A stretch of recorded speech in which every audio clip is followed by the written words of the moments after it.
The moment I walked into the conference room, I saw my boss's wife staring directly at me from across the table, and within seconds I realized my life was about to change in a way I never expected. I was only an employee trying to keep my job after months of personal struggles, but the look in her eyes carried something deeper than curiosity. It was as if she recognized a pain I had been hiding from the world. Before that day ended, I would discover that the person I feared most would become the person who helped me rebuild everything I thought I had lost. If you believe in kindness, forgiveness, hope, and second chances, please like this video, leave a comment, share this story with someone who needs encouragement, and subscribe to our channel so we can continue sharing emotional journeys that remind us of the good still left in people. My name was Everett Callahan, and for most of my life, I had believed that hard work could solve almost anything. I grew up in a small town where people measured a person by their actions rather than their words. My parents taught me to show up when things became difficult, to keep promises even when they were inconvenient, and to help others without expecting anything in return. Those lessons stayed with me, especially after I lost my father and became responsible for supporting my younger sister while trying to build a future for myself. I eventually found work at a successful design company owned by a man named Callum Whitmore.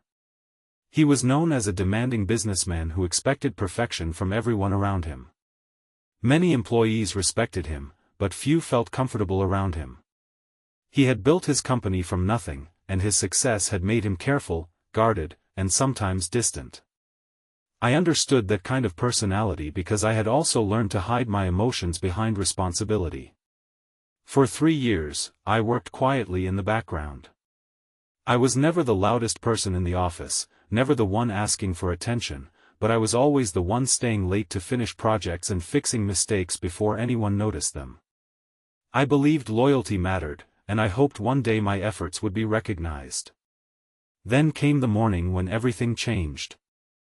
The company was preparing for a major expansion project, and Callum gathered his leadership team in a bright conference room filled with sunlight. I had only been invited because I had prepared some of the research materials. I expected to stand near the back, take notes, and leave unnoticed. But sitting beside Callum was his wife, Genevieve Whitmore. Everyone in the company knew of her. She was admired for her elegance, intelligence, and charitable work. Unlike many people connected to wealthy businesses, Genevieve had a reputation for treating employees with respect. Still, I had never spoken to her before. As the meeting continued, I noticed her watching me. At first, I thought I had done something wrong. I checked my notes, my presentation files, and everything I had prepared. My mind raced through every possible mistake. But her expression was not one of disappointment. It was something else. It was recognition. Concern. Almost sadness. After the meeting, I assumed that would be the end of it. Instead, by the afternoon, Callum informed me that I had been selected to assist Genevieve on a community development project she was leading. It surprised me because I was not part of the executive team, and I had no idea why someone like her would need my help. I wondered if I had somehow offended my boss or if this was a test. Working closely with the owner's wife felt risky. One mistake could damage my career. The next morning, I arrived at the project office expecting a difficult assignment. Instead, I found myself working with someone completely different from the image I had imagined. Genevieve was not interested in status or control. She was organized, compassionate, and deeply involved in the people she was trying to help. The project focused on renovating abandoned community spaces and creating opportunities for young people who had grown up facing difficult circumstances. Genevieve had personal reasons for caring so much about the work, although she never explained them at first. As the days passed, she began noticing things about me that others ignored. She noticed that I always made sure the youngest interns had opportunities to speak during meetings. She noticed that I skipped expensive lunches and brought simple food from home. She noticed that I kept an old photograph inside my notebook and carefully protected it whenever I moved between offices. Eventually, she learned about my past. She discovered that after my father's death, I had given up many of my own dreams to support my family. She learned that I had once wanted to study architecture but had stopped because responsibilities came first. What she did not know was that I had also been carrying guilt. Years earlier, my closest friend had trusted me with a business idea. I had failed to protect his work from being taken by someone else, and although it was not entirely my fault, I had blamed myself. That experience changed me. I became afraid of making mistakes, afraid of disappointing people, and afraid that one wrong decision could destroy everything. Genevieve understood that feeling because she carried her own hidden pain. She revealed that her life beside a successful husband was not as perfect as people believed. Callum's ambition had built an incredible company, but it had also created distance between them. He often saw problems as numbers and solutions instead of seeing the emotions behind them.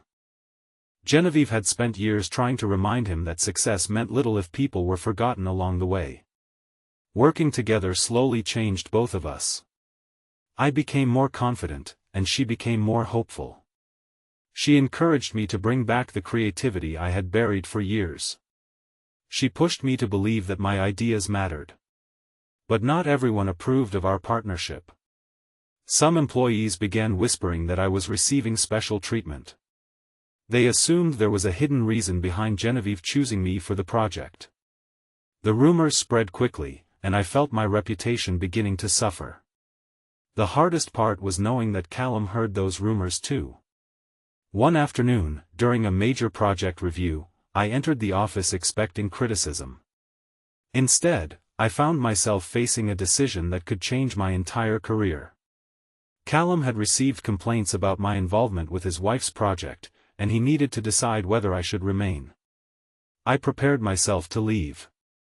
I thought about all the years I had worked there, all the sacrifices I had made, and how quickly people could judge without knowing the truth. But something unexpected happened. Genevieve defended my character, not because she was protecting a favorite employee, but because she believed honesty mattered. She explained that my work had helped transform the project and that my dedication had inspired others. She reminded Callum that leadership was not about controlling people through fear but recognizing those who quietly made a difference. For the first time, I saw a change in Callum. The man who had always appeared unshakable seemed to finally understand something he had ignored for years. He began looking at people differently. Instead of seeing employees as positions on an organizational chart, he started seeing their struggles, their sacrifices, and their potential. The project became a success beyond expectations. The community spaces were rebuilt, young people received support, and the company gained respect for something more meaningful than profit. But the greatest change happened inside the people involved. Callum started rebuilding his relationship with Genevieve. He realized that he had spent years chasing achievements while neglecting the person who had stood beside him. Genevieve found peace knowing that her efforts had finally reached the person she cared about most. And I found something I had lost long ago. I found belief in myself. Months later, Callum offered me a leadership position in the company's creative division. It was not because Genevieve had recommended me or because of any special connection. It was because he had finally seen the person behind the employee record. I accepted, but I made sure to remember where I came from. I continued helping younger employees, encouraging them when they doubted themselves, because I knew what it felt like to be invisible. The most surprising moment came when Genevieve thanked me for changing her life. I found it strange because I felt she had changed mine. But she explained that sometimes people enter our lives not to rescue us, but to remind us who we already are. Looking back, I realized the day she looked across that conference room was not the beginning of a problem. It was the beginning of healing. A simple moment of recognition created a chain of events that brought forgiveness, understanding, and growth to people who desperately needed it. Life does not always give us second chances in obvious ways. Sometimes they arrive through unexpected friendships, difficult conversations, or opportunities we almost refuse because we are afraid. Sometimes the people we think might judge us are the very people who see our worth before we see it ourselves. If this story touched your heart, please like this video, leave a meaningful comment, share it with someone who needs hope today, and subscribe to our channel so you never miss another emotional journey. Before we finish, I want to ask you something. Leave a meaningful comment sharing what lesson this story gave you. Was it about forgiveness, believing in yourself, or giving someone a second chance when the world has already judged them? Because in the end, the greatest transformations do not happen when someone gains more money, power, or recognition. They happen when people choose kindness over judgment and compassion over pride. And that was the lesson I carried with me forever. The woman who once looked at me from across a room did not see an ordinary employee. She saw someone who had forgotten his own value. And because she chose to believe in me, I finally learned how to believe in myself.